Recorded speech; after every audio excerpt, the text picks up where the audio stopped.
প্রত্যাখ্যান পেয়ে আবার মহিষমূর্তি গ্রহণ করলে রণবাদ্য দিকে দিগন্তরে নিনাদিত চতুরঙ্গ নিয়ে অসুরেশ্বর দেবীকে পরাজিত করবার মানসে উল্লসিত দেবীর বাহন সিংহরাজ দাবাগ্নির মতো সমস্ত রণক্ষেত্রে শত্রু নিধারে দুর্নিবার হয়ে উঠল।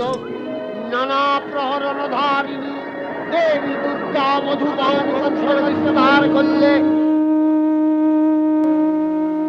দুর্গা মহিষাসুরকে শুলে বিদ্ধ করেছেন, আর খড়গ নিপাতে দৈত্যের মস্তক ভুলুণ্ঠিত। তখন অসুর নাশিনী দেবী মহালক্ষ্মীর আরাধনা গীতি সুষমা দেবা পৃথিবীতে পরিব্যাপ্ত হল।